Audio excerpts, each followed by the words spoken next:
이 시각 주요 뉴스입니다. 한 아세안 정상회의에 참석한 윤석열 대통령이 자유평화 번영을 바탕으로 한 한국판 인도태평양 전략을 발표했습니다. 윤 대통령은 오늘은 아세안 회원국들과 한중일 세 나라가 함께하는 아세안 플러스3 정상회의에 참석합니다. 이태원 참사를 수사하고 있는 특별수사본부가 참사당의 귀갓길에 현장을 둘러봤다고 거짓 해명한 박혜영 용산구청장을 출국 금지했습니다. 이런 가운데 헬로윈 안전 문제를 경고했던 정보보고서 삭제 경위를 두고 수사를 받아온 용산경찰서 전 정보계장이 자택에서 숨진 채 발견됐습니다. 민주당이 이태원 참사 진상규명 국정조사와 특검 추진을 위해 범국민 서명운동을 벌이며 장외 여론전에 나섰습니다. 이에 국민의힘은 민주당 이재명 대표의 사법 리스크를 불식시키려는 정치적 선동이라고 비난했습니다. 검찰이 김용 민주연구원 부원장을 기소하면서 김 부원장 등 이재명 대표 측근들과 화천대유 대주주 김만배 씨의 관계를 의형제로 규정한 것으로 나타났습니다. YTN이 확보한 공소장에는 당시 이 대표 측근들과 김 씨의 이해관계가 맞아떨어졌고 대장동 민간사업자로 선정될 수 있도록 해달라는 김 씨의 요구도 승낙한 사실도 적시돼 있습니다. 정부가 오는 2027년까지 공공기관이 보유한 비핵심 부동산과 부실 출자 지분 등 14조 5천억 원을 정비할 계획이라고 밝혔습니다. 이에 따라 한국교육개발원 서울청사와 한국전력 12개 지사, 철도공사의 용산역세권 부지 등에 대한 매각이 추진될 것으로 보입니다. 한국전력이 3분기에만 7조 5천억 원의 적자를 기록해 누적 적자가 21조 8천억 원으로 늘었습니다. 전기요금을 올리지 않으면 30조 원 적자가 현실화할 것이란 우려가 커지고 있습니다. 이른바 라임 사건의 핵심 인물로 꼽히는 김봉현 전 스타모빌리티 회장이 보석 상태에서 전자장치를 끊고 도주했습니다. 검찰은 전국경찰서에 김 전 회장의 지명수배 등록을 요청했습니다. 파울루벤투 축구대표팀이 오늘 기자회견을 갖고 카타르 월드컵 출전 최종 명단을 발표합니다. 우리 대표팀이 어제 카타르 월드컵을 앞두고 치른 마지막 평가전에서 아이슬란드를 1대0으로 꺾었습니다.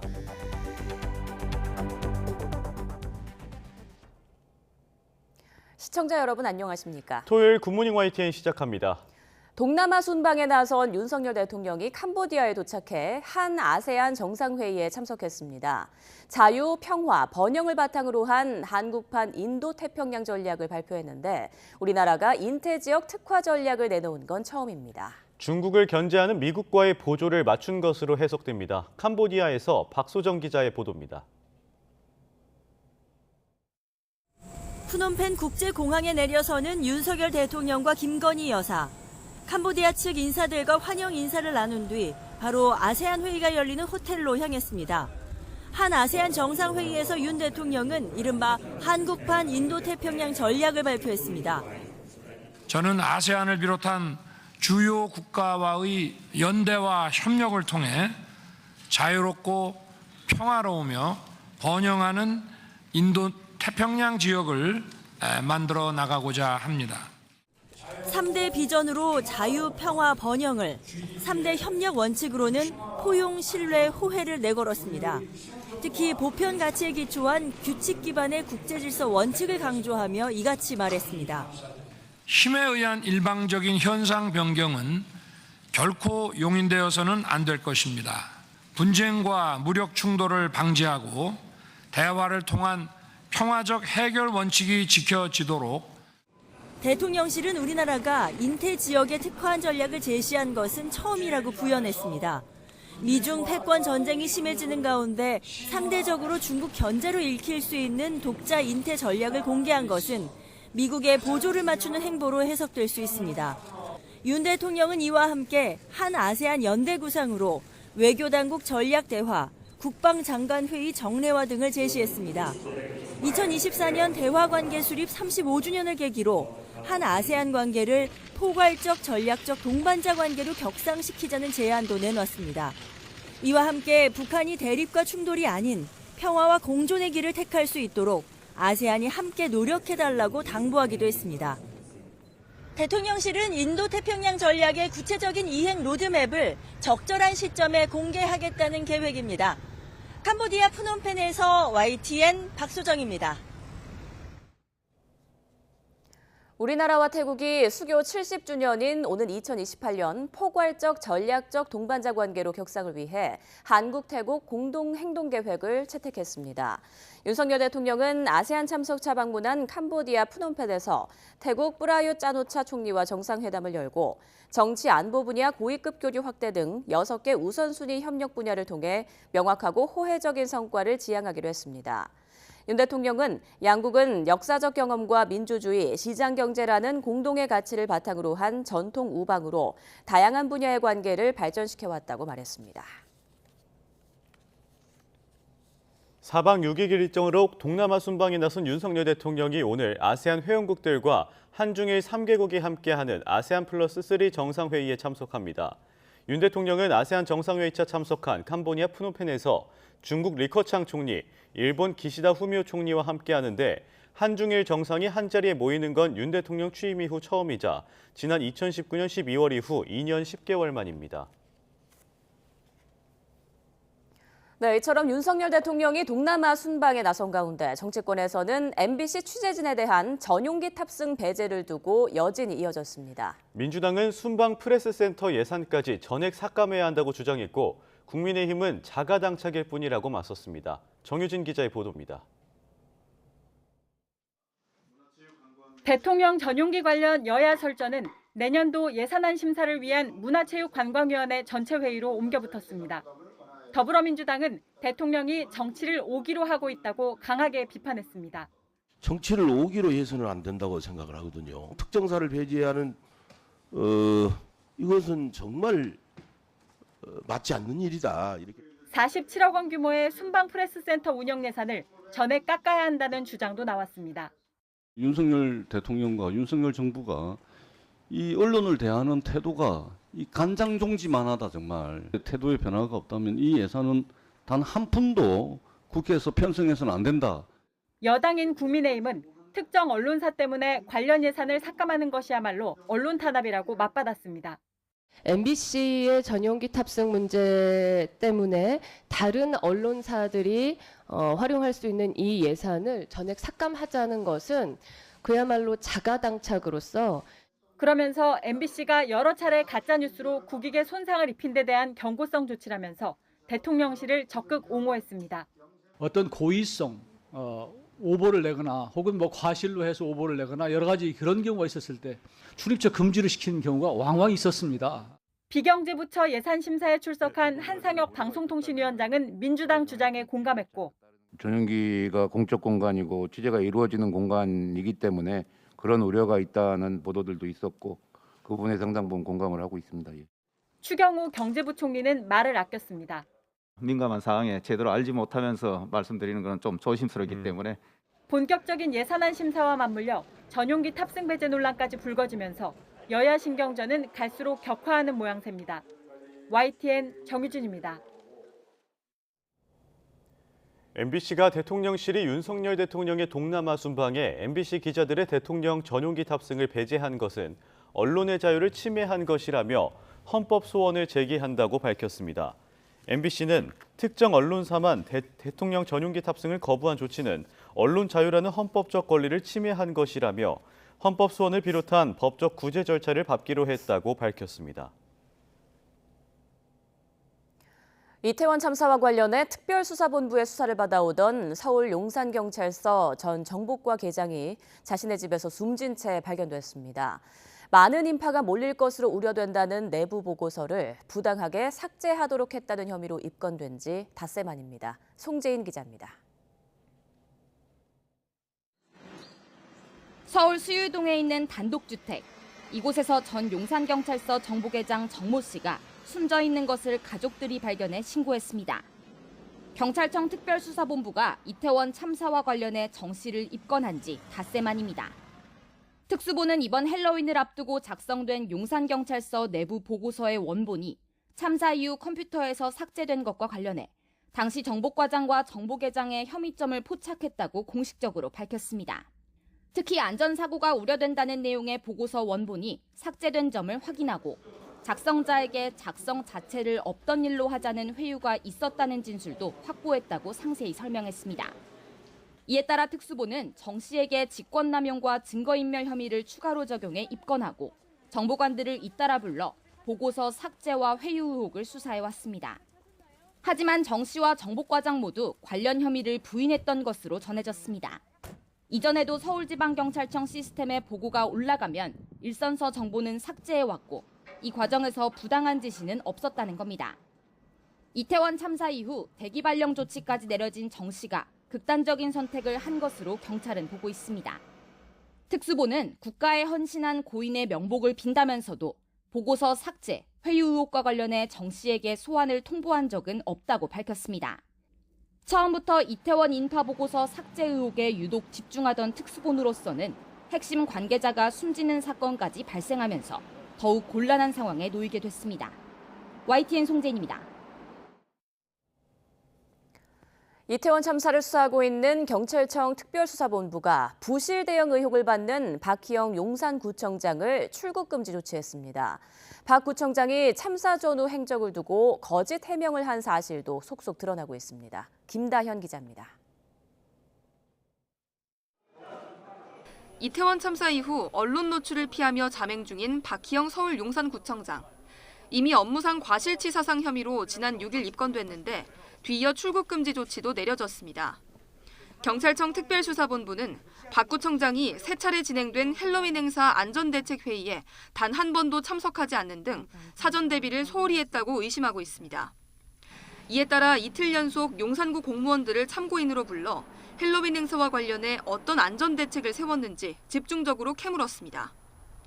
의문점 일색이었던 박 구청장의 참사 당일 행보도 속속 베일을 벗는 중인데 이 과정에서 용산구는 그간의 해명을 번번이 뒤집고 있습니다. 먼저 참사 당일 저녁 박 구청장이 귀갓길에 참사 현장 인근을 둘러봤다던 설명이 번복됐습니다. 실제로는 참사 장소와 500m 넘게 떨어진 앤틱 가구 거리를 이용해 곧장 집으로 갔다는 겁니다. 또 애초 용산구 발표와 달리 참사 직후인 밤 11시 비상대책회의에 박 구청장이 불참한 사실도 드러났습니다. 그때 부구청장님이 주시하셨을 거예요. 아마 청장님은 그때 현장에서 이제 유선 지시나 그런 거 하시면서 하시지 않았을까 싶어요. 박 구청장은 소방재난본부가 참사 이튿날 새벽까지 6차례 걸쳐 주재한 상황 판단 회의에도 나간 적이 없었습니다. 이에 대해 구청 측은 사전 통보를 받지 못했다는 입장인데 소방은 긴박한 상황에서 관할 지자체장이 공식 통보를 받아야 참석한다는 건 상식 밖이라고 반박했습니다. 이런 가운데 용산구가 참사 직후 설치한 긴급상황실은 실종자 신원 확인 문의가 여러 차례 들어오는데도 알 수 없다고만 답하고 종결한 걸로 확인돼 구청의 부실 대응을 지적하는 목소리는 점점 커지고 있습니다. YTN 김다현입니다. 이태원 참사 관련 의혹을 수사하는 경찰청 특별수사본부가 참고인 조사를 이어가고 있습니다. 특수부는 어제 용산경찰서 상황실 관계자와 용산서장 수행 직원, 용산구청과 용산소방서 관계자 등을 참고인 신분으로 불러 조사했습니다. 특수부는 또 행정안전부와 서울시에 대해서도 법리 검토를 이어가면서 형사 책임을 물을 수 있는지 등을 살펴보고 있습니다. 그제 조사에는 각시탈을 쓴 채 길에 기름을 뿌려 참사를 유발했다는 의혹을 받았던 남성 2명이 출석해 혐의 없음 처분을 받기도 했습니다. 이태원 참사 국정조사를 추진하는 민주당이 여당 참여를 압박하기 위해 범국민 서명운동에 들어갔습니다. 여전히 국정조사에 부정적인 국민의힘은 이재명 대표 사법 리스크를 차단하려는 정략적 행위라고 맞서고 있습니다. 정현호 기자입니다. 민주당이 이태원 참사 국정조사를 거부한 국민의힘을 압박하기 위해 서명운동 등 장외 여론전 카드를 꺼냈습니다. 신속한 진상 규명에 협조하기는커녕 이를 반대하는 정부를 겨냥한 국정조사와 특검이 필요하다고 호소했습니다. 경찰에 수사를 맡기고 그 결과를 기다리자는 것은 결국 셀프 수사를 통해서 그 책임 있는 경찰 그리고 정부의 책임을 묻어버리겠다는 것으로밖에 보이지 않습니다. 국민의힘은 국정조사보단 경찰 수사로 참사 원인과 책임 소재를 가리는 게 우선이라는 입장을 거듭 확인했습니다. 야당의 서명운동은 사법 리스크에 몰린 이재명 대표 방탄용일 뿐 이태원 참사를 정쟁에 악용하려는 작업이라고 깎아내렸습니다. 확대 재생산시키고 정치 쟁점화해서 끌고 가서 제2의 세월호화 하겠다라는 그런 정치적인 의도, 정략적인 의도 국민들로부터 동의받기 어려울 거라고 생각합니다. 참사 희생자 명단과 영정을 공개하자는 민주당 주장을 놓고도 여야 공방이 거세지고 있습니다. 국민의힘은 유족 다수도 정의당도 동의하지 않는 폐륜적 정치 기획이라고 맹비난하면서 사악한 욕심을 버리라고 몰아붙였습니다. 이태원 참사는 유족들이 사생활 문제 이런 것 때문에 공개를 원하지 않는 사람이 훨씬 많다는데 서로 모순되지 않습니까? 오히려 공개를 꺼리는데 공개하려고 들고 있고. 반면 민주당은 영정 앞에서 이름을 부르는 게 왜 폐륜이냐며 오히려 참사를 악용하는 건 국민의힘이라고 맞받았습니다. 이름도 영정도 없이 급작스레 삶을 떠난 156분의 명복을 진심으로 빕니다. 더 이상 억울한 희생이 있어서는 안 됩니다. 도움할 수 있는 모든 방안을 다해 진실도 규명하겠습니다. 야당은 서명운동을 전국으로 확대하겠다며 압박 강도를 높였지만 아직까지 여당은 국정조사에 부정적인 상황. 여야가 이태원 참사 진상규명 방식에 큰 차이를 보이면서 경찰 수사가 마무리될 때까지 대치 전국이 장기화하는 것 아니냐는 분석도 나옵니다. YTN 정현우입니다.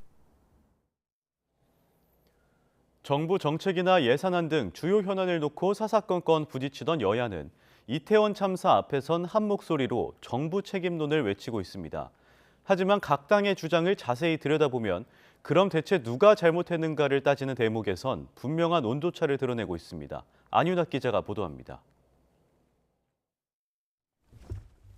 정부 여당 그리고 야당 공이 이태원 참사에서 국가는 없었다고 말하는데 망설임은 없습니다. 가감 없이 책임 소재를 분명히 하고 정부의 잘못된 부분을 바로잡도록 하겠습니다. 오로지 국가의 잘못이다. 여러분의 잘못이 결코 아니다. 하지만 집중 추궁의 대상에선 여야가 엇갈렸습니다. 국민의힘이 책임을 물은 건 현장 보고 체계 책임자로서 문재인 정부에서 임명됐던 이임재 전 용산경찰서장, 서울경찰청 상황관리관 유미진 총경이었습니다. 문재인 정권 퇴임 3개월에 단행된 알박기 경찰 인사에서 요직으로 영전된 인물들이다, 이런 의혹이 지금 제기되고 있고. 체포해야 됩니다. 체포. 이임재 미스테리 푸는 게 진상규명의 첫 번째다. 야권에선 재난관리 총체적 부실과 말실수를 고리로 현 정부 인사인 이상민 행정안전부 장관 그리고 경찰 총수 윤희근 청장의 파면 또는 경질을 촉구하고 있습니다. 이상민 장관은 이태원 참사를 예방하지 못한 것에 대한 책임감을 느끼는커녕 그동안 보면 사태를 축소하기 바빴고, 법적으로 나중에 책임을 져야 되는 당사자가 될 수도 있는데 본인이 스스로 먼저 물러나야 된다고 생각하지 않습니까? 다 같이 경찰 부실 대응을 질타하면서도 서로를 향해 총구를 겨눈 여야 속내는 감출 수 없었던 셈입니다. 야권 공세를 차단하면서 형사처벌과 수사로 실제적 책임을 물어야 한다는 여당과 수사가 착착 진행되고 있기 때문에 지금 국정조사를 하자고 하는 것은 오히려 정치적인 의도가 있는 것이다. 윤석열 정부를 정면으로 겨냥하면서 정치적 책임을 지라는 야당이 첨예하게 맞섭니다. 윤석열 정부 6개월 만에 드러난 국가 부재의 민낯은 믿을 수 없는 지경입니다. 여야가 동상이몽식 정부 책임론을 주장하고 있습니다. 이에 따라 향후 경찰 수사와 재판 결과 그리고 야권이 추진하는 국정조사가 성사됐을 경우 역시 그 결과를 놓고 제각각 해석이 나오면서 여야 대립은 갈수록 격화할 전망입니다. YTN 안윤학입니다. 이태원 참사 사망자가 1명 늘어서 157명으로 집계됐습니다. 추가 사망자는 이태원 참사로 투병 중에 뇌사 판정을 받고 장기를 기증한 국군 장병입니다. 중앙재난안전대책본부가 집계하는 이태원 참사 사망자가 는 것은 지난 1일 이후 열흘 만입니다. 사망자는 내국인 131명, 외국인 26명입니다. 부상자는 192명으로 이 가운데 11명이 입원 중입니다. 사망자 가운데 내국인 130명, 외국인 23명의 발인과 송환이 완료됐고 외국인 3명은 송환 대기 중입니다. 검찰은 김용 민주연구원 부원장을 기소하면서 김 부원장 등 이재명 대표 측근들과 화천대유 대주주 김만배 씨의 관계를 의형제로 규정한 것으로 나타났습니다. YTN이 확보한 공소장에는 당시 이 대표 측근들과 김 씨의 이해관계가 맞아떨어졌고 대장동 민간사업자로 선정될 수 있도록 해달라는 김 씨의 요구를 승낙했다는 사실도 적시돼 있습니다. 김다연 기자입니다. 김용 민주연구원 부원장의 정치자금법 위반 공소장의 상당 부분은 대장동 개발사업 추진 과정에 대한 설명이 차지하고 있습니다. 민간사업자 공모 공고가 나가기 8달 전부터 이재명 민주당 대표의 측근과 화천대유 대주주 김만배 씨가 사업자 선정과 관련해 비공식 합의를 본 정황도 담겼습니다. 시점은 이 대표의 당시 성남시장 재선 직후인 2014년 6월로 검찰은 김 부원장과 정진상 정무조정실장, 유동규 전 성남도시개발공사 본부장 등 3인방과 김 씨가 술자리에서 의형제를 맺었다고 적었습니다.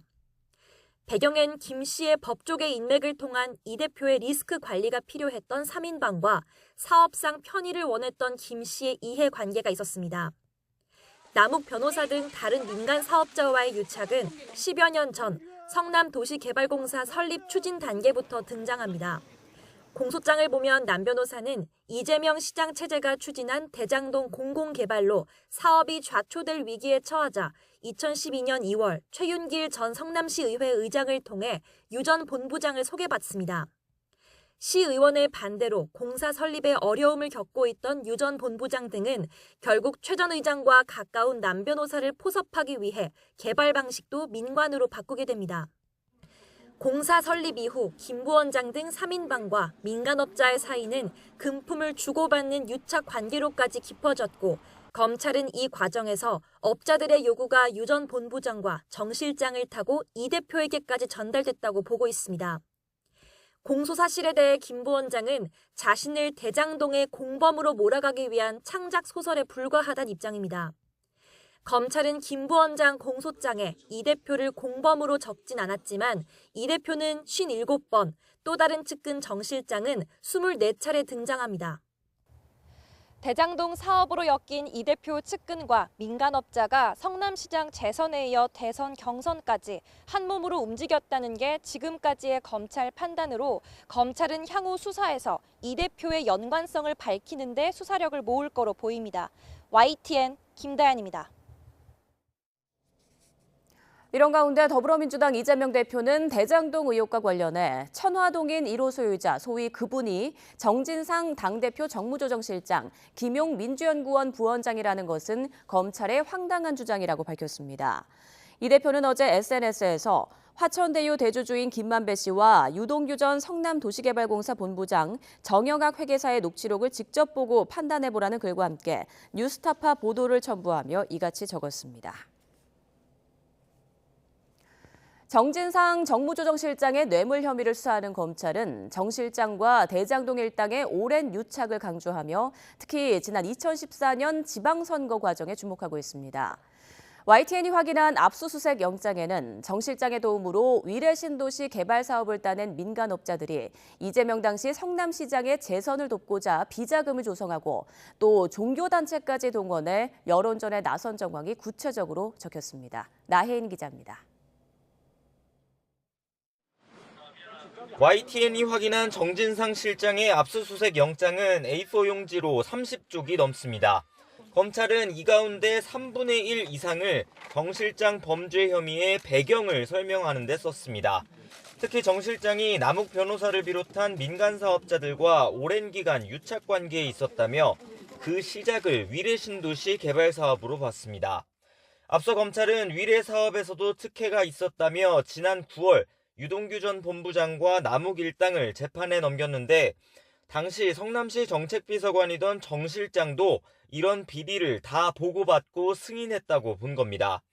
그러면서 정 실장의 도움으로 위례 사업권을 따낸 남욱 일당이 2014년 이재명 당시 성남시장의 재선을 돕고자 전방위로 움직였다고 주장했습니다. 이면 합의를 맺어 시공사로 선정된 호반건설과 평소 알고 지내던 분양 대행업체를 통해 비자금을 조성하고 선거 무렵 4억 원을 정 실장과 유 전 본부장에게 건넸다는 게 대표적입니다. 검찰은 또 이 가운데 일부가 성남 지역 특정 종교단체로 흘러간 정황도 포착했습니다. 선거 직전 여론조사에서 이재명 후보가 경쟁 후보와 오차 범위 내 접전을 보이자 김만배 씨가 신도 3만 명의 조직력을 이용해보자고 제안했고 유 전 본부장이 이를 승낙했다는 겁니다.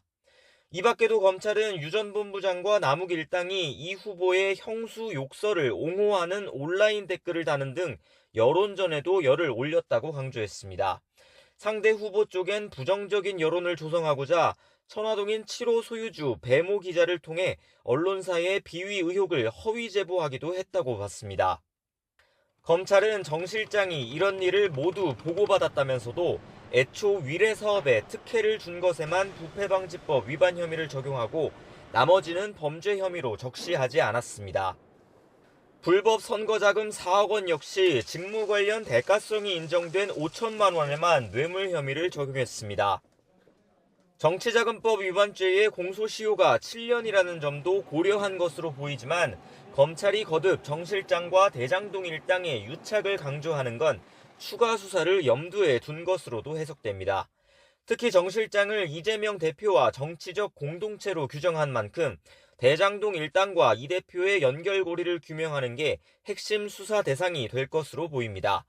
정 실장의 압수수색 영장에서 이 대표의 이름은 무려 107차례나 등장합니다. 검찰은 이미 정 실장에게 소환 날짜를 통보했지만 당사자가 어렵다는 뜻을 밝혀 다시 일정을 조율하고 있습니다.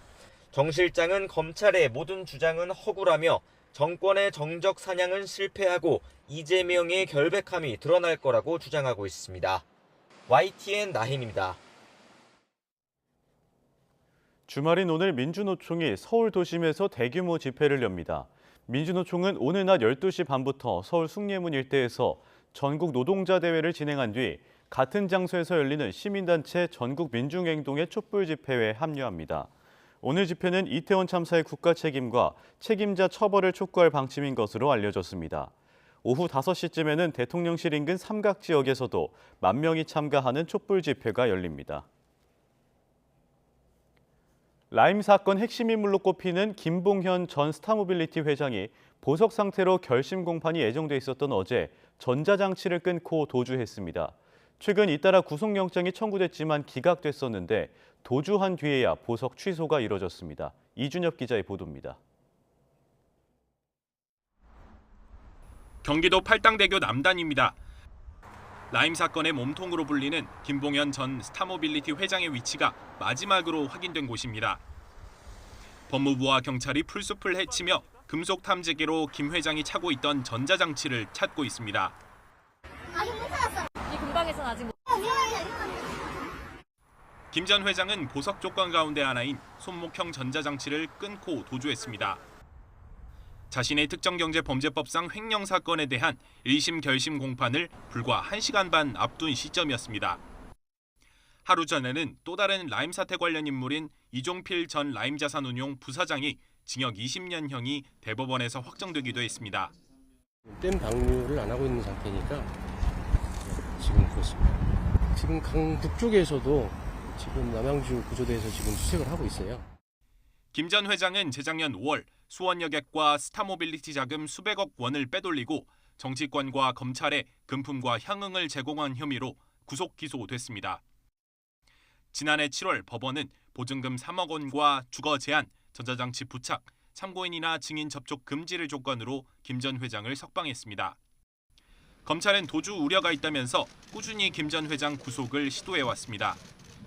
중국 밀항을 준비했다는 진술을 확보했다며 라임과 별도 사기건으로 지난 9월부터 2차례 구속영장을 청구했는데 법원은 도망을 가거나 증거를 없앨 우려가 없다며 2차례 모두 영장을 기각했습니다.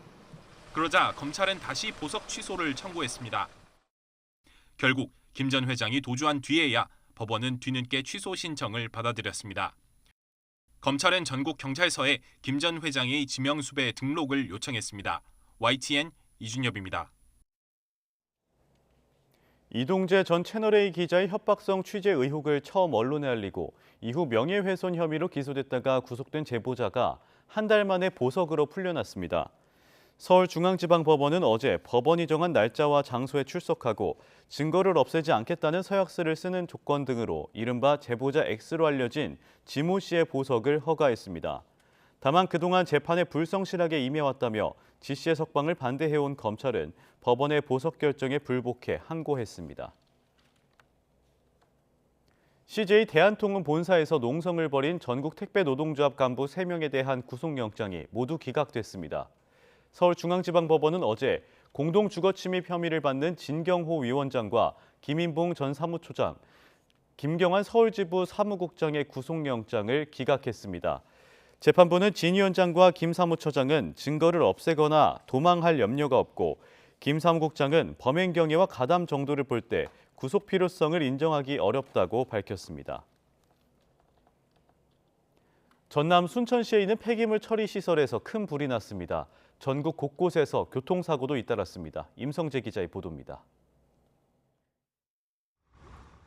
소방대원들이 화염을 향해 연신 물줄기를 뿌리지만 불길은 쉽게 잡히지 않습니다. 전남 순천시에 있는 폐기물 처리 시설에서 불이 시작된 건 어제 저녁 7시 50분쯤. 시설 가동이 멈춘 시간이어서 다친 사람은 없었지만 다량의 폐기물로 진화 작업에 어려움을 겪었습니다. 소방은 한때 담당 소방서 인력 전체가 출동하는 대응 1단계를 발령했고 진화 작업이 마무리되는 대로 원인과 규모를 조사할 계획입니다. 광주 광산구에선 가전제품 부품 생산 공장에서 불이 나 30분 만에 꺼졌습니다. 직원 8명이 스스로 대피했지만 이 가운데 1명은 연기를 흡입해 병원으로 옮겨졌습니다. 충남 금산군 복수면을 달리던 승용차 엔진룸에서 불이 나 차량이 모두 탔습니다. 운전자가 대피하면서 다친 사람은 없었습니다. 신대구 부산 고속도로 대구 방향 하도졸음 쉼터 인근에서 화물차와 승용차 등 6대가 추돌해 6명이 다쳤습니다. 경찰은 운전자 진술과 블랙박스 등을 토대로 정확한 사고 경위를 조사하고 있습니다. 경기 화성시에 있는 도로에 화물차에 실려있던 철제 고물이 쏟아지면서 뒤따르던 승용차 10여 대의 타이어가 파손됐습니다. 40분가량 이어진 사고 수습 작업으로 한때 정체가 빚어졌습니다. 경기 김포시에선 70대 남성이 몰던 승용차가 상가 건물 1층으로 돌진해 운전자가 크게 다쳤습니다. 경찰은 주변 CCTV 등을 확보해 정확한 사고 경위를 조사하고 있습니다. YTN 임성재입니다.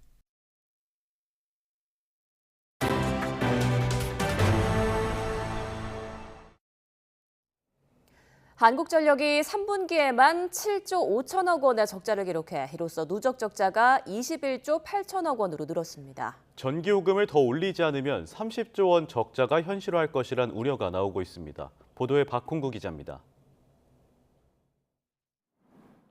한전은 지난 7월부터 1kW당 5원 전기요금을 인상했지만 3분기에도 대규모 적자를 면치 못했습니다. 3분기에만 7조 5천억 원 적자가 쌓여 누적 적자는 21조 8천억 원, 역대 최대를 기록 중입니다. 지난해 같은 기간 1조 1천억 원 적자에 비하면 손실액이 20조 7천억 원이나 늘었습니다. 한전이 3분기까지 소비자에게 전기를 팔아 얻은 수익은 지난해보다 5조 4천억 원 늘었으나 전기 구입에 들어간 비용은 25조 9천억 원이 증가했습니다. 전력 구입비 증가의 원인은 연료 가격 급등입니다. 우크라이나 전쟁 등의 여파로 LNG 가격은 지난해보다 115%, 유연탄은 187%가 올랐습니다. 전력 도매 가격의 기준이 되는 S&P도 9월까지 평균 177.4원으로 1년 전보다 2배 이상 올랐습니다. 한전은 지난달부터 전기요금을 1kW당 7.4원 인상했지만 전기를 팔수록 손해가 쌓이는 적자 구조를 개선하기는 어려울 것으로 보입니다. 연간 적자가 30조 원을 넘을 것이란 전망까지 나오고 있습니다. 원가 회수율은 절반도 안 되는 상황이라서요. 한전은 전기를 팔면 팔수록 적자가 대폭 커지는 구조입니다. 올해 적자는 30조 원을 넘어서 40조 원까지도 육박할 수 있을 걸로 예측을 하고 있습니다. 한전은 적자 해소를 위해 비핵심 자산은 매각하고 투자 사업의 시기를 조정하는 등 재무구조 개선에 나설 계획입니다. 하지만 근본 해결책은 전기요금 현실화로 귀결될 것으로 보입니다. 전기요금 인상 압박이 커지고 물가 당국의 고민도 깊어지게 됐습니다. YTN 박홍구입니다. 한국교육개발원 서울청사와 한국전력 12개 지사, 또 철도공사의 용산역세권 부지 등의 매각이 추진됩니다. 정부는 오는 2027년까지 공공기관이 보유한 비핵심 부동산과 부실 출자 지분 등 14조 5천억 원을 정비할 계획이라고 밝혔습니다. 오인석 기자의 보도입니다. 윤석열 정부는 지난 5년간 350개 공공기관의 부채 규모가 84조 원이나 늘면서 국민 부담 증가가 우려된다고 지적했습니다. 그러면서 공공기관의 방만 경영에 대해 강도 높은 혁신을 추진하겠다고 밝혔습니다. 비대해진 공공기관을 효율하고 공공기관 스스로 혁신토록 하고자 합니다. 불효불급한 자산은 매각하고 비핵심 부실 출자 회사의 지분 정비를 신속하게 추진하겠습니다. 먼저 124개 공공기관이 보유한 비핵심 부동산 11조 6천억 원의 매각이 추진됩니다.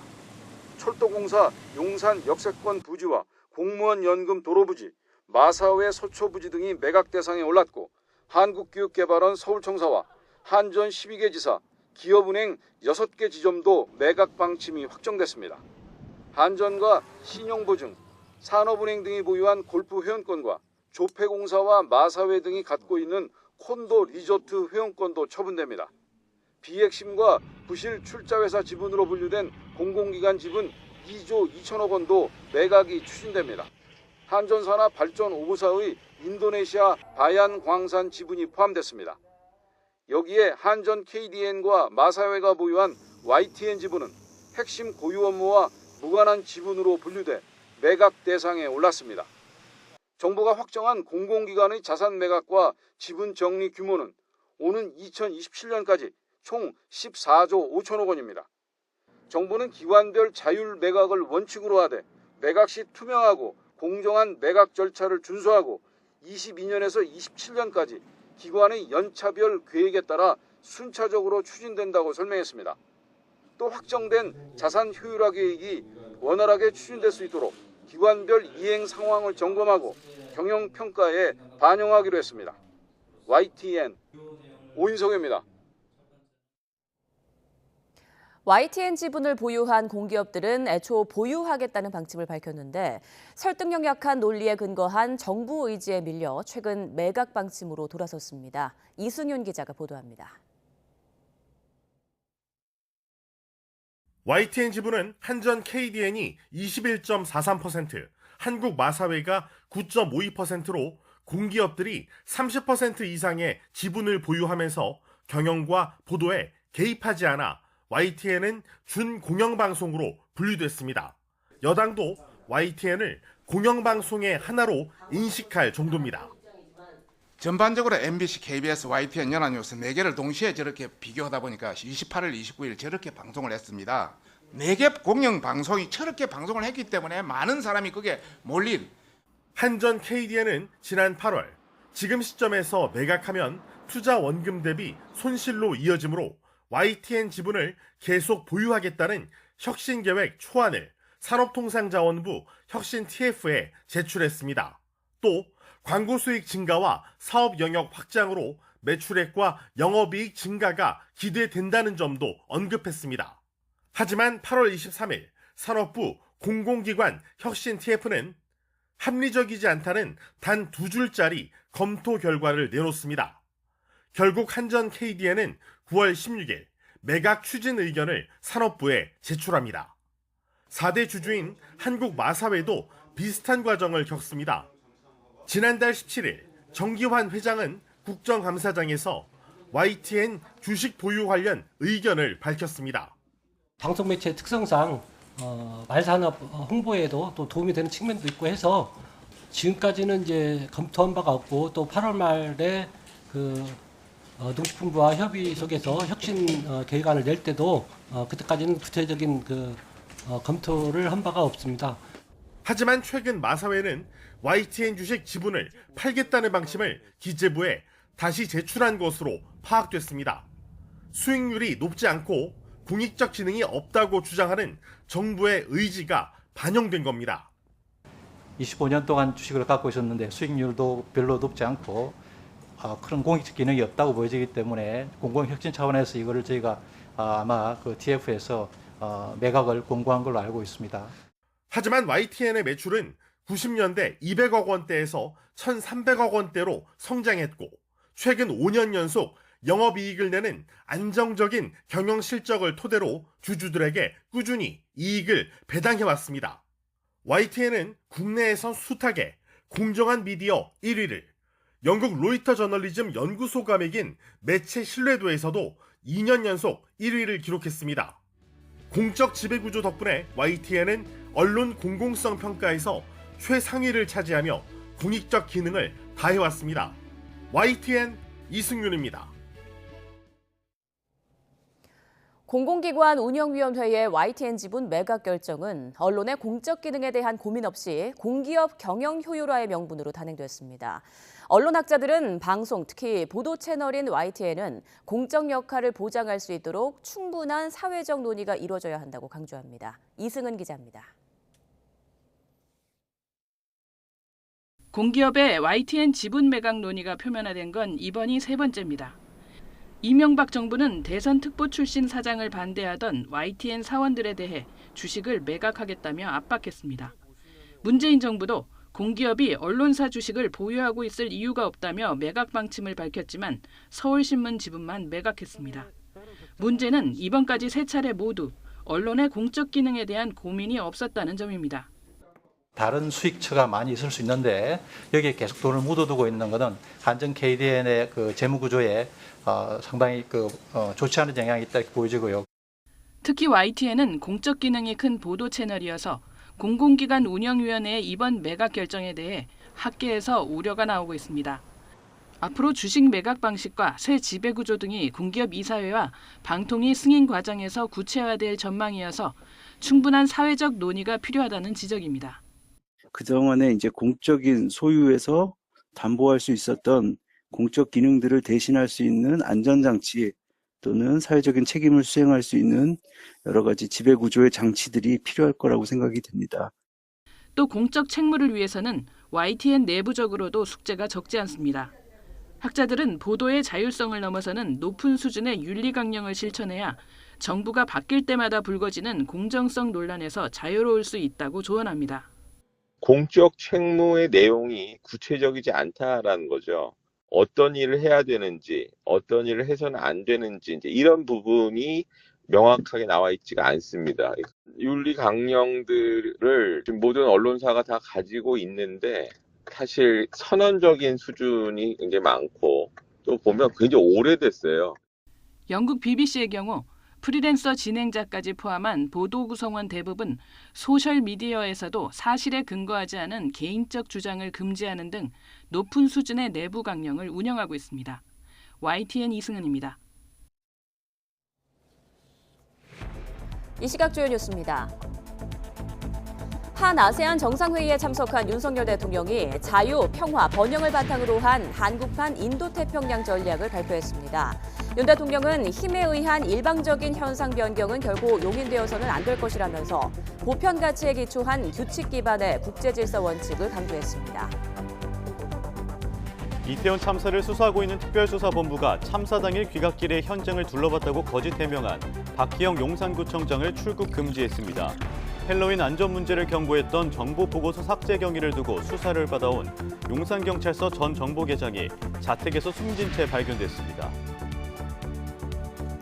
민주당이 이태원 참사 진상규명 국정조사와 특검 추진을 위해 범국민 서명운동을 벌이며 장외 여론전에 나섰습니다. 이에 국민의힘은 민주당 이재명 대표의 사법 리스크를 불식시키려는 정치적 선동이라고 비난했습니다. 검찰이 김용 민주연구원 부원장을 기소하면서 김 부원장 등 이재명 대표 측근들과 화천대유 대주주 김만배 씨의 관계를 의형제로 규정한 것으로 나타났습니다. YTN이 확보한 공소장에는 당시 이 대표 측근들과 김 씨의 이해관계가 맞아떨어졌고 대장동 민간사업자로 선정될 수 있도록 해달라는 김 씨의 요구도 승낙한 사실도 적시돼 있습니다. 정부가 오는 2027년까지 공공기관이 보유한 비핵심 부동산과 부실출자 지분 등 14조 5천억 원을 정비할 계획이라고 밝혔습니다. 이에 따라 한국교육개발원 서울청사와 한국전력 12개 지사, 철도공사의 용산역세권 부지 등에 대한 매각이 추진될 것으로 보입니다. 한국전력이 3분기에만 7조 5천억 원의 적자를 기록해 누적 적자가 21조 8천억 원으로 늘었습니다. 전기요금을 올리지 않으면 30조 원 적자가 현실화할 것이란 우려가 커지고 있습니다. 이른바 라임 사건의 핵심 인물로 꼽히는 김봉현 전 스타모빌리티 회장이 보석 상태에서 전자장치를 끊고 도주했습니다. 검찰은 전국 경찰서에 김 전 회장의 지명수배 등록을 요청했습니다. 파울로 벤투 축구대표팀이 오늘 기자회견을 갖고 카타르 월드컵 출전 최종 명단을 발표합니다. 우리 대표팀이 어제 카타르 월드컵을 앞두고 치른 마지막 평가전에서는 아이슬란드를 1대0으로 꺾었습니다.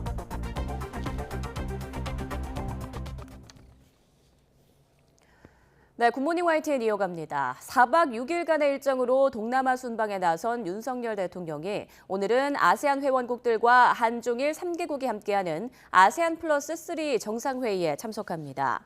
윤 대통령은 아세안 정상회의 참석차 참석한 캄보디아 푸놈펜에서 중국 리커창 총리, 일본 기시다 후미오 총리와 함께하는데 한중일 정상이 한자리에 모이는 건 윤 대통령 취임 이후 처음이자 지난 2019년 12월 이후 2년 10개월 만입니다. 윤석열 대통령의 동남아 순방 일정에 동행한 부인 김건희 여사가 캄보디아 헤브론 의료원을 방문해 우리나라 의료진을 격려했습니다. 히브리어로 친구들의 마을을 뜻하는 헤브론 의료원은 지난 2007년 김우정 의료원장이 경제적으로 어려운 환자를 위해 푸놈펜 외곽 작은 가정집을 리모델링해 무료 진료소를 설치한 걸 시작으로 지금은 매년 6만여 명의 환자를 치료하고 있습니다. 네, 윤석열 대통령의 국정 지지율이 소폭 올라 30%대를 회복했다는 여론조사 결과가 나왔습니다. 화면 함께 보시죠. 네, 한국갤럽이 지난 8일부터 사흘 동안 성인 1,006명을 대상으로 조사한 결과입니다. 윤 대통령의 직무 수행에 대한 긍정평가는 30%로 지난주보다 1%포인트 상승했고 부정평가는 62%로 지난주보다 1%포인트 하락했습니다. 또 이태원 참사 관련 정보 수습과 대응에 대한 평가에는 적절하다가 20%, 적절하지 않다가 70%로 각각 조사됐습니다. 이번 사태의 1차적 책임 소재에 대한 질문에는 20%가 대통령과 정부를, 17%가 경찰과 지휘부, 청장을 꼽았습니다. 더 자세한 내용은 한국갤럽 홈페이지나 중앙선거 여론조사 심의위원회 홈페이지를 참조하면 됩니다. 낙하산을 이용해 공중 침투를 하는 방법 가운데 하나인 고공강하는 정확한 목표 지점에 은밀하게 착지하는 것이 중요합니다. 최고의 고공강하 대원을 가리는 민군합동 경연대회가 열렸는데요. 만점을 받으려면 1,200m 상공에서 뛰어내려 지름 2cm 표적에 착지해야 합니다. 한현희 기자가 보도합니다.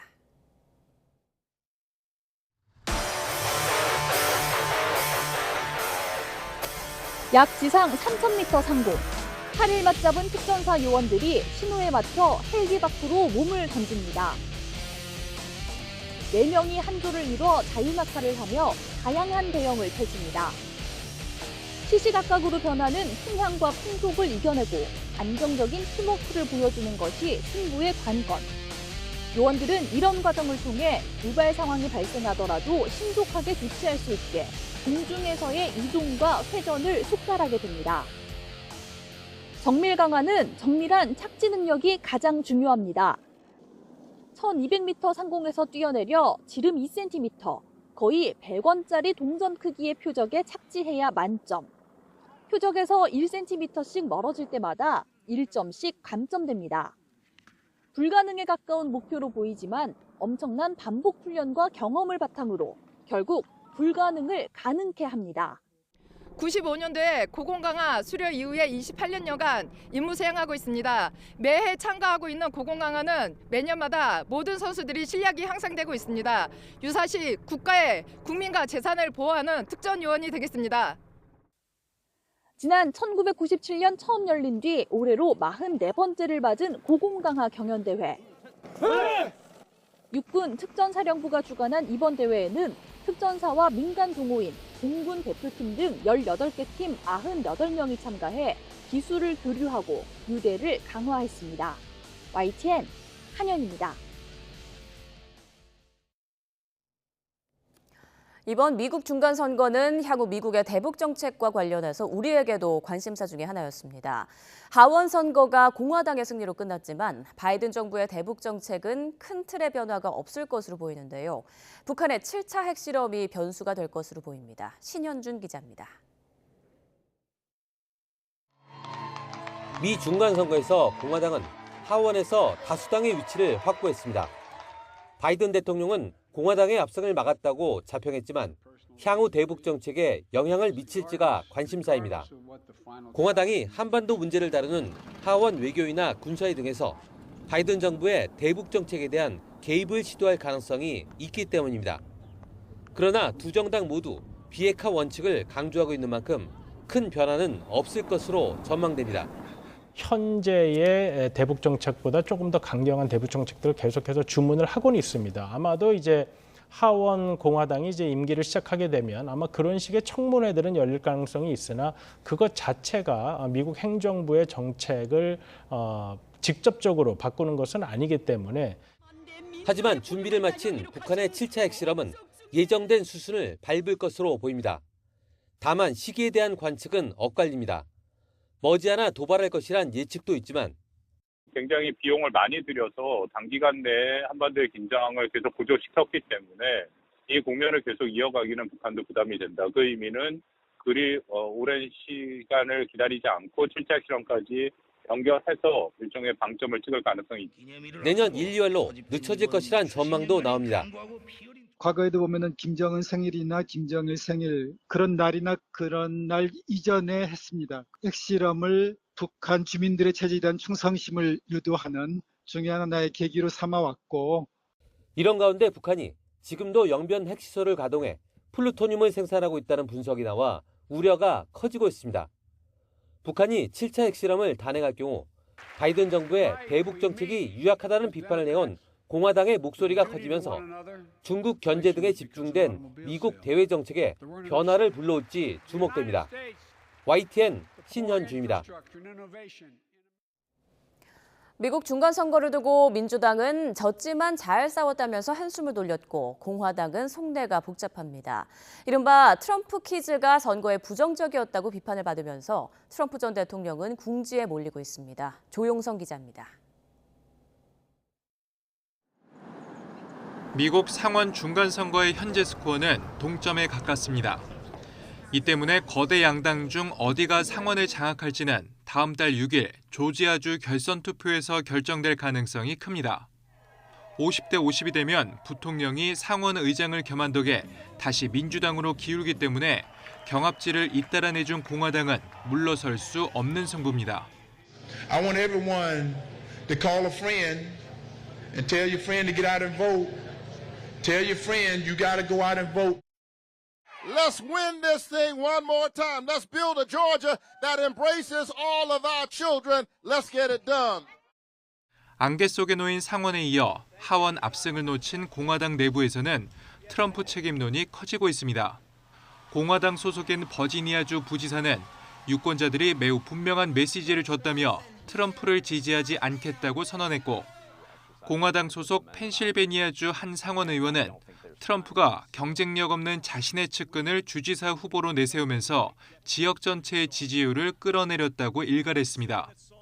외신은 트럼프를 3차례 연속 대통령 후보로 지명한다면 정치적으로 막다른 골목에 이를 수 있다는 의구심이 공화당에 생겼다고 분석했습니다. Looking at the results from the midterm elections in 2022, it's kind of hard to see exactly what sort of role voters want former President Donald Trump to be playing in the leadership of the Republican Party. Many of Donald Trump's candidates lost, and a lot of people in the Republican Party are probably going to say, maybe he shouldn't be the head of our party if he's choosing candidates like this.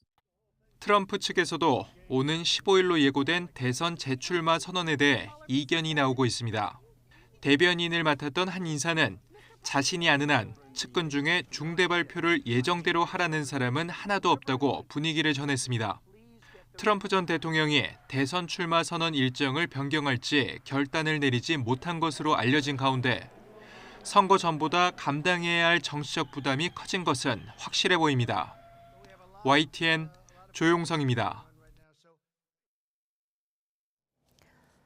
미국 재무장관과 중국 중앙은행인 인민은행 총재가 주요 20개국 정상회담이 열리는 인도네시아 발리에서 회담을 갖습니다. 제닛 옐런 미 재무장관은 로이터 통신과의 인터뷰에서 인민은행 이강 총재와 만나 글로벌 경제와 중국의 부동산 시장 상황 등에 대해 논의할 것이라며 회담 계획을 밝혔습니다. 옐런 장관은 이 총재와 만나 다양한 이슈, 특히 글로벌 경제 상황에 관해 얘기하길 기대한다고 말했습니다. 국내 산업의 핵심인 반도체가 세계적인 수요 감소 속에 위기를 맞았습니다. 정부 역시 재정 1조 원을 투입하는 등 대응에 나섰지만 단기적인 위기 상황을 해결하는 데에는 큰 도움이 되지 않을 것이란 분석도 제기됩니다. 조태현 기자의 보도입니다. 국내 대표 기업인 삼성전자, 하지만 지난 3분기에는 기대를 밑도는 실적을 내놨습니다. 무엇보다 주력 사업인 반도체가 주저앉은 영향이 컸습니다. 부진의 칼날은 SK 하이닉스로도 향했습니다. SK 하이닉스는 4분기엔 아예 적자로 돌아설 가능성이 거론됩니다. SK의 경우에는 반도체뿐밖에 없어요. 그나마 삼성은 반도체가 안 되면 뭐 스마트폰도 있고 가전도 있는데 여기는 지금 반도체 올인하다 보니까 영업이익이 60% 넘게 빠졌어요. 반도체 부진은 국내 경제의 버팀목인 수출에도 상처를 남겼습니다. 지난달 우리나라의 수출은 1년 전보다 6% 가까이 줄었습니다. 반도체 수출이 17% 넘게 급감하면서 발목이 잡힌 겁니다. 그리고 그 결과는 7개월째 이어진 무역수지 적자였습니다. 상황이 나빠지자 정부도 부랴부랴 대응책 마련에 나섰습니다. 재정 1조 원을 투입해 반도체 인력 양성 규모를 확대하고 차세대 반도체 등 유망 기술의 연구 개발도 지원하기로 했습니다. 글로벌 경기 여건이 개설될 경우 우리 수출이 빠르게 증가세로 반등되도록 하기 위해서는 수출 품목과 지역을 다변화하고 수출 경쟁력을 강화하는 등 근본적인 수출 구조 개선을 위한 노력을 보다 강화해 나갈 필요가 있습니다. 하지만 이런 대응이 큰 효과를 보긴 어렵다는 지적도 나옵니다.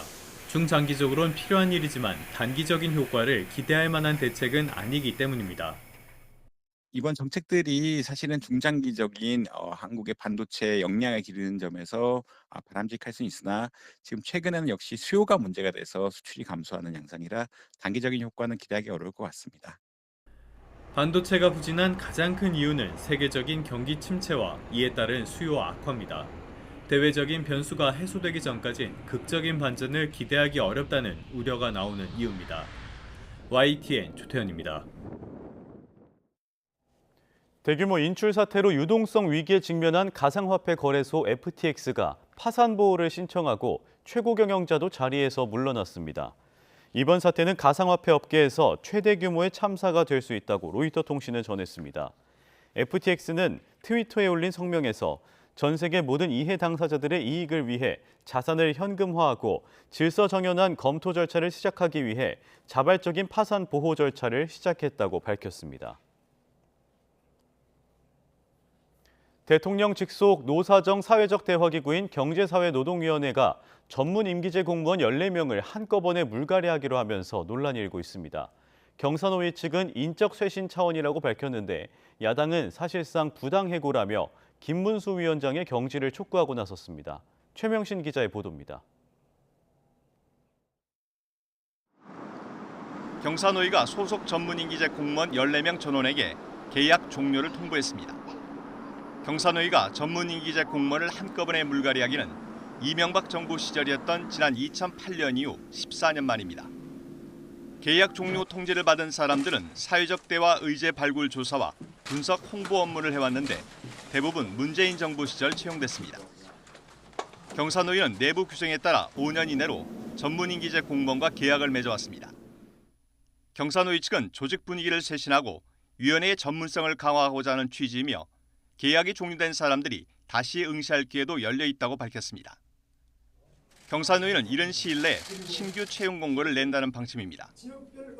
하지만 신규 채용 절차가 이뤄질 12월 한 달 동안 업무 공백이 불가피할 전망입니다. 야당은 사실상 해고 통보나 다름없다며 김문수 위원장의 경질을 주장했습니다. 그동안 일하고 있던 사람들, 아직 업무가 종료가 안 됐고 결과물을 도출해야 되는 사람들을 일괄 다 해고한다는 것은 말이 안 됩니다. 다른 외부자에게도 공정한 기회를 보장하는 차원, 분위기 쇄신 차원에서 아마 공모 절차를 진행 중인 것으로 알고 있는데 경사노위 앞에 쌓인 과제가 적지 않은 만큼 경사노위가 본연의 과제인 노동 이슈에 집중해야 한다는 지적이 나오고 있습니다. YTN 최명신입니다. 기획재정부 공공기관 운영위원회가 한전 KDN과 마사회가 보유하고 있는 YTN 지분을 매각하기로 한 것에 대해 YTN은 깊은 우려를 표명한다고 밝혔습니다. YTN은 앞으로 예상되는 지분 매각 과정에서 보도 전문 채널의 공적 기능을 지키고 구성원의 이익을 보호하기 위한 다양한 방안을 고민하고 있다고 밝혔습니다. 전국 언론노동조합 YTN 지부와 언론노조는 이번 결정이 언론 장악 시도라며 강하게 반발했습니다. 언론노조 YTN 지부는 정부는 공공기관 효율화라는 명분으로 포장하고 있지만 지분 매각은 특정 자본의 막대한 특혜를 주려는 음모고 영원한 자기 편을 만들고 싶은 욕심이라고 주장했습니다. 또 공기업이 최대 주주로 있으면서 보도와 경영에 관여하지 않는 지배 구조는 지난 25년 YTN 신뢰도의 핵심 기반이라며 YTN의 최대 주주를 공기업에서 특정 자본으로 바꾸려는 시도는 언론의 공공성을 내팽개치는 정치적 폭력이라고 덧붙였습니다. 언론노조 역시 산업자본의 YTN 장악은 갈수록 황폐해지고 있는 대한민국 언론의 자율성, 독립성, 공정성에 조종을 울리는 치명타가 될 것이라며 정부는 명분도 실리도 없는 YTN 지분 매각 시도를 지금이라도 중단하라고 촉구했습니다.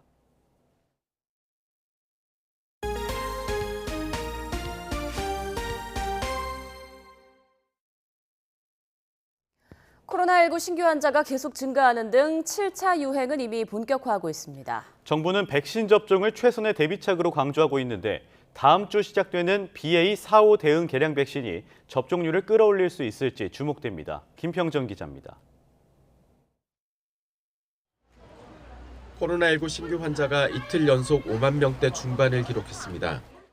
일주일 전보다는 11,000여 명, 2주 전보다는 18,000여 명 늘어 유행 증가세를 이어갔습니다. 최근에는 미국과 유럽에서 확산 중인 BQ.1.1 등 변이에 국내 검출률도 높아지고 있습니다. 면역 회피 능력이 향상된 변이가 확산세를 키우면 재유행 속도가 더 빨라질 수 있습니다. 이에 따라 정부는 감염과 중증화 가능성을 낮추는 개량 백신 추가 접종에 집중하고 있습니다. 특히 대상자 대비 추가 접종률이 10%와 7%대에 머무는 60세 이상과 감염 취약시설 인원 등 고위험군의 접종 참여를 독려하고 있습니다. 최대한 많은 분들이 이른 시일 안에 접종할 수 있도록 취약시설별 접종 상황과 계획을 점검하고 지속 독려하겠습니다. 모바일 앱에 익숙하지 않은 고령층을 위해 예약 없이 의료기관에 가도 남은 백신을 맞을 수 있게 하고 감염 취약시설에는 보건소에서 방문 접종팀을 보낼 계획입니다. BA.1 대응 이가 백신에 이어 BA.4.5 대응 이가 백신 접종은 다음 주부터 시작됩니다. BA.4.5 백신은 15만 7천여 명이 예약했는데 이번 겨울 추가 접종 전체 예약자 185만여 명의 8.4%입니다. 현재 유행 우세종인 BA.5를 토대로 개발됐기 때문에 접종이 시작되면 예약률과 접종률을 더 끌어올릴 것으로 기대됩니다. 이번 동절기 추가 접종에 사용되는 이가 백신은 오미크론 변이를 타깃으로 만든 것이기 때문에 오미크론 변이에 대한 감염 예방 효과도 물론 있고 또 중증 사망 예방 효과가 입증된 바 있습니다. 정부는 기존 백신 접종만으로는 이번 유행에 충분한 면역을 갖출 수 없다며 추가 접종에 참여해달라고 거듭 당부했습니다. YTN 김평정입니다. 어제를 기점으로 코로나19 확진 판정을 받은 수험생은 수능 당일 별도 고사장에서 시험을 치르게 됩니다. 코로나19에 걸린 경우 어떻게 대처해야 하는지 김현아 기자가 자세하게 알려드립니다. 이제 코로나19에 감염되면 자가격리 기간에 수능 시험을 치러야 합니다. 코로나19에 확진된 수험생은 교육청에 전화해 별도 고사장을 다시 배정받아야 합니다. 교육당국은 지난주부터 시도 관내 교육청별로 24시간 코로나19 상황실을 운영하고 있는데 확진 판정을 받으면 상황실 전화번호가 함께 안내되고 있습니다. 지난 7일에 이어 14일과 16일에도 응시 원서를 낸 모든 수험생의 연락처로 상황실 연락처가 발송되는데 이 번호를 저장해두면 확진될 경우 바로 연락할 수 있습니다. 특히 수능 전날인 16일 검사받을 경우 수험생임을 밝히면 보다 빨리 결과를 받을 수 있습니다. 올해는 확진자도 처음으로 고사장에서 시험을 보는데 응시자가 수천 명 규모로 예상됩니다. 게다가 7차 유행이 계속 확산세라 수능 뒤에도 대학별 고사가 모두 끝날 때까진 조심해야 합니다. 정점은 변이 유입 상황에 따라서 12월 혹은 그 이후에 도달할 것으로 예측됩니다. 아직 신규 변이 유입이 높지는 않지만 신규 변이의 국내 유입과 확산에 따라 재유행이 빠르게 전개될 가능성도 있는 상황이므로 격리 대상 수험생은 모두 수능 당일 아침엔 자차로 별도 고사장까지 이동해야 합니다.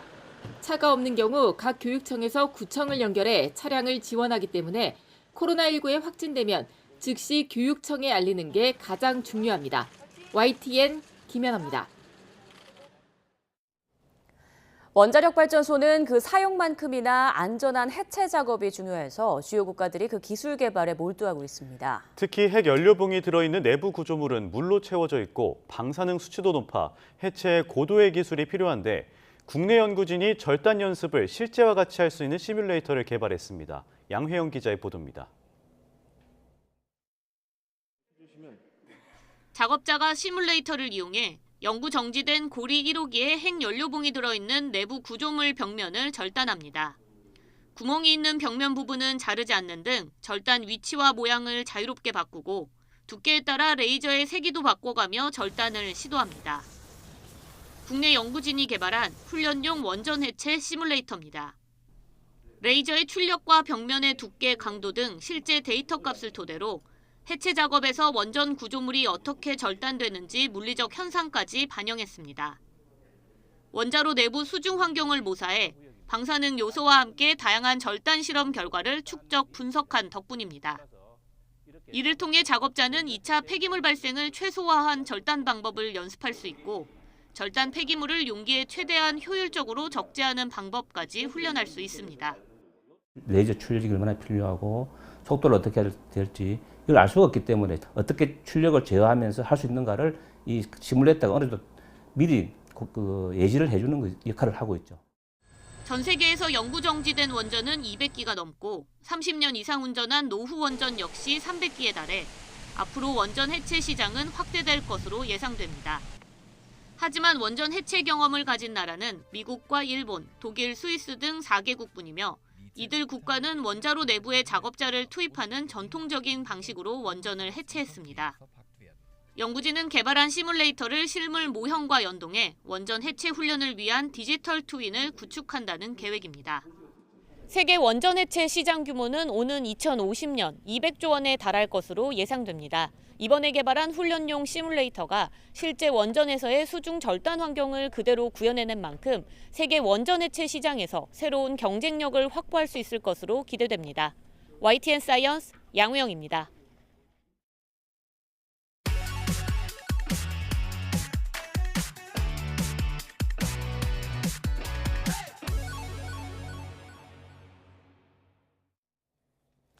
네, 새로운 농업기술이나 건강한 먹거리를 만드는 좋은 사례를 전해드리는 신농업 비즈니스 시간입니다. 오늘은 첨단 시설에서 고품질의 기능성 버섯을 가꾸는 스마트팜을 찾아가 봅니다. 김민성 기자의 보도입니다. 무르익은 가을이 주는 보약 버섯.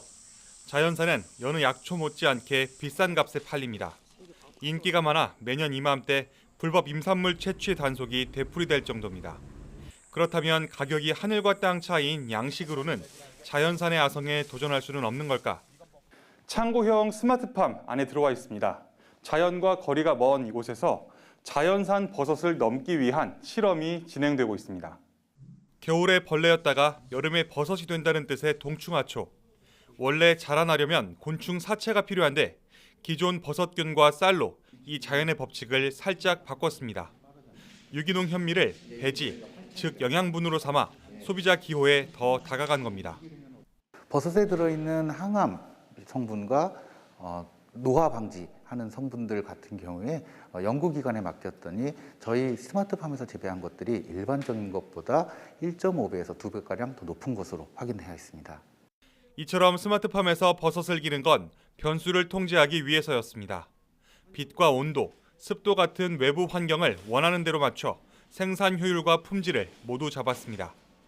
다단식으로 만들어 공간 활용도도 높습니다. 기능성 농산물에 관심이 높은 소비자 취향을 고려해 건강기능성 성분이 함유된 고소득작물을 육성 보급하고 가공식품 개발을 유도해 농가 소득을 높일 수 있도록 사업화 자금 지원 등을 확대해 나갈 예정입니다. 이 스마트팜은 최근 버섯 성분이 스며든 쌀을 상품화하는 등 다양한 실험을 통해 시장을 개척하고 있습니다. 자연이 주는 결실을 과학의 힘으로 극대화하는 농가들의 승부수에 소비자의 관심도 점점 높아지는 모습입니다. YTN 김민성입니다. 고향 소식을 널리 알리고 또 어려운 일이 있을 때는 도움의 손길을 내미는 이들이 있습니다. 바로 지역을 알리는 명예 기자단인데요. 풀뿌리 언론인들을 김범환 기자가 만나봤습니다. 전남 22개 시, 군과 서울 등지에서 100여 명이 모였습니다. 매고장 소식을 알리는데 소매를 걷어붙이고 있는 명예 기자단입니다. 강진 홍보를 많이 하고요. 또 앞으로도 강진에서 일어나는 모든 행사, 또 좋은 일 같은 것을 홍보를 하고 또 같은 동기들과 함께 공유해서 소통하면서 기사를 쓸 예정입니다. 어렸을 때 아련한 추억이 있는 고향 소식을 전하는 향우들도 있습니다. 어르신들이 돌아가시면서 옛 집을 찾는 발길은 뜸해졌지만 고향 사랑하는 마음은 변함이 없습니다. 투이 등 고향에 어려움이 있을 때는 앞다퉈 도움의 손길을 전해주고 있습니다. 그냥 고향 사랑을 말로만 하거나 마음으로만 하는 게 아니라 기승전 고향 이야기를 계속 하시게 되면서 거기에 산지, 천혜의 자연, 환경 이런 것들을 계속 전달해 주시더라고요. 그래서 이런 활동이라면 저도 하고 싶습니다. 지난 20여 년 동안 발로 뛰며 풀뿌리 민심을 전달하고 고향 사랑하는 마음을 기고와 SNS로 담아낸 명예 기자단은 모두 1,300여 명입니다. 여러분께서는 우리 전라남 도정을 적극적으로 이렇게 홍보해 주시고 또 풀뿌리 민주주의, 여러분은 풀뿌리 언론의 역할을 이렇게 해주고 계십니다. 정말 우리 전라남도가 자랑거리가 많이 있는데 사실 홍보가 안 된 것도 사실인 것 같습니다. 그래서 여러분들의 역할이 어느 누구의 역할보다도 상당히 큰 역할이라고 생각합니다. 새로 이름을 내건 12기 140여 명도 홍보에서 나아가 전라남도의 정책에도 고언을 아끼지 않을 것을 다짐했습니다. YTN 김범환입니다. 재판이 열리는데 법원에서 멀리 살거나 해외에 거주하는 경우 참석이 어렵거나 제한된다는 문제 제기가 꾸준히 있었습니다. 또 여기에 코로나 사태 이후 비대면 재판 필요성은 계속 커져왔지만 당사자 확인의 어려움이나 소리 울림 같은 기술상 문제들이 발목을 잡았는데요. 이런 상황에서 법원 최초로 영상재판 전용 법정이 문을 열었습니다. 최민기 기자가 보도합니다. 원고와 원고 대리인이 부산에서, 피고 대리인이 광주에서 영상재판을 신청했고 증인이 현재 제주도에 거주하고 있어서 더 추가로 제출할 증거가 있습니까? 아니요, 없습니다. 법원에서 실제 상황을 가정한 모의 재판이 한창입니다. 여느 재판처럼 원고와 피고, 증인이 모두 있지만 법정에 출석한 사람 없이 화상으로만 진행된다는 점이 다릅니다. 대형 모니터, 전용 장비를 갖춘 전국 최초 영상재판 전용 법정입니다. 증인은 혹시 피고가 판결금 채권을 홍길동에게 채권 양도하였다는 이야기를 들은 적이 있는가요? 아니요, 못 들었습니다. 네, 이상입니다.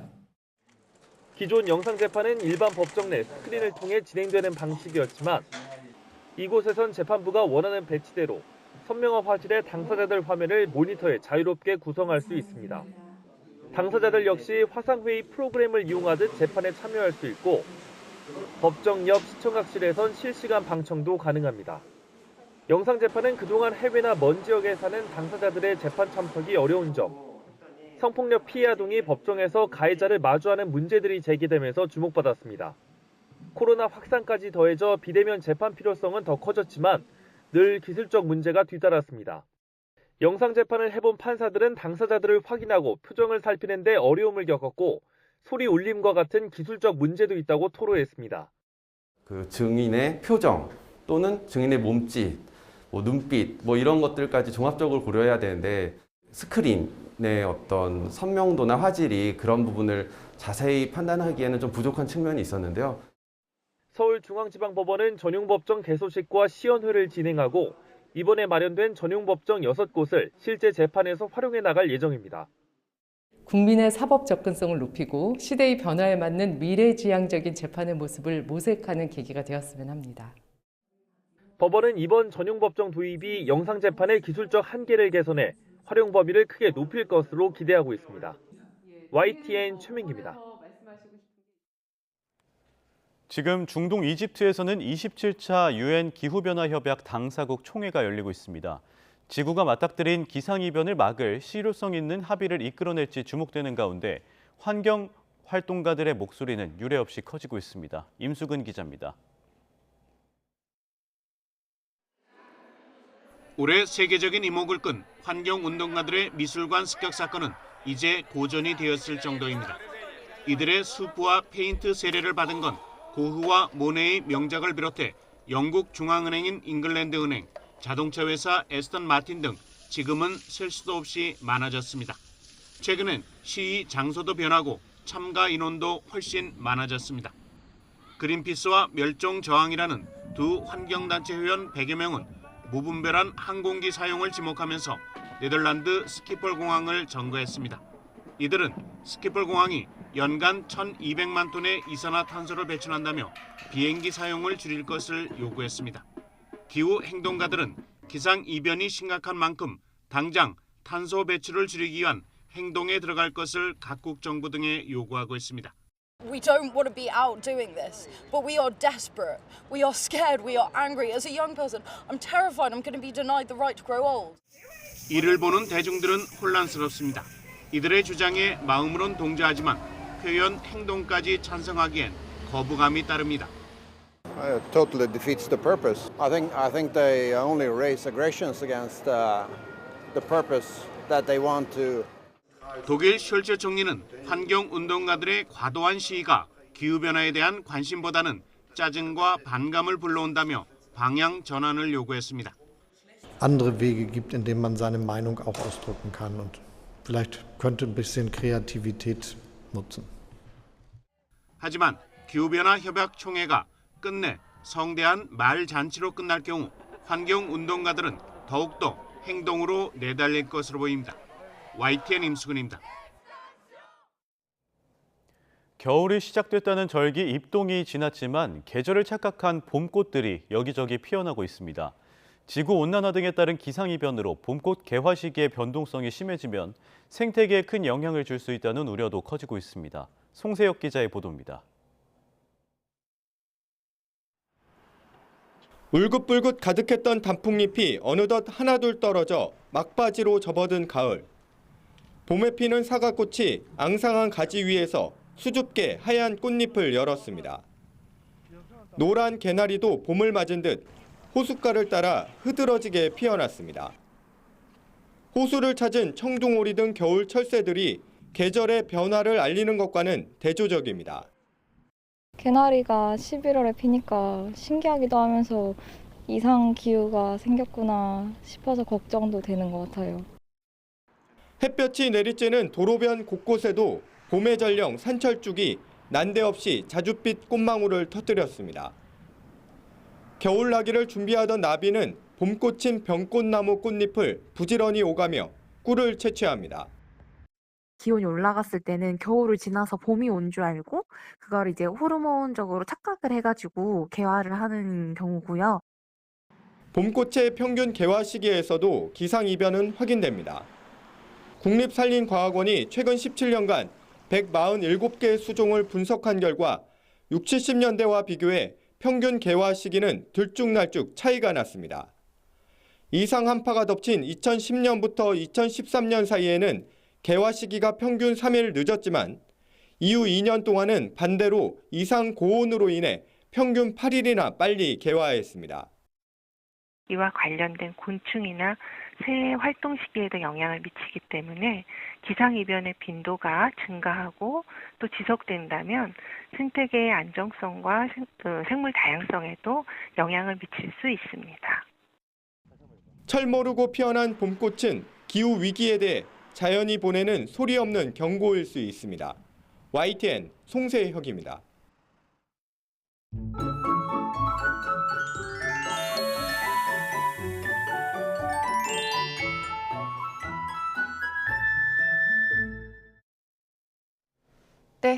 이번 주말 전국에 비 소식이 있습니다. 오늘 오전에 남해안을 시작으로 오후에는 전국에 확대하겠는데요. 수도권과 영서 북부, 충남 서해안, 제주도에는 20에서 60, 그 밖의 지역은 5에서 40mm가 예상됩니다. 또 기온이 낮은 강원 산간은 내일 눈이 내려서 쌓일 것으로 보입니다. 이 비와 함께 바람도 강하겠습니다. 오후부터 서해안과 전남 해안, 강원 산간 그리고 제주 산간에는 초속 20m 이상의 강풍이 불겠고 물결도 매우 높게 일겠습니다. 서쪽 지방은 오늘 오전까지 공기가 탁하겠지만 오후부터는 비가 내리면서 해소될 것으로 보입니다. 현재 기온 살펴보겠습니다. 현재 서울이 11.7도, 부산은 14.5도고요. 낮 기온 살펴보면 서울 21도, 대전과 광주, 대구, 부산 23도까지 오르면서 여전히 예년 기온을 크게 웃돌 것으로 보입니다. 이 비는 내일 오전에 대부분 그치겠고요. 비가 그친 뒤에는 다소 쌀쌀해지겠습니다. 날씨였습니다. 네, 잠시 뒤 굿모닝 YTN 2부가 이어집니다. 시청해주신 여러분 고맙습니다.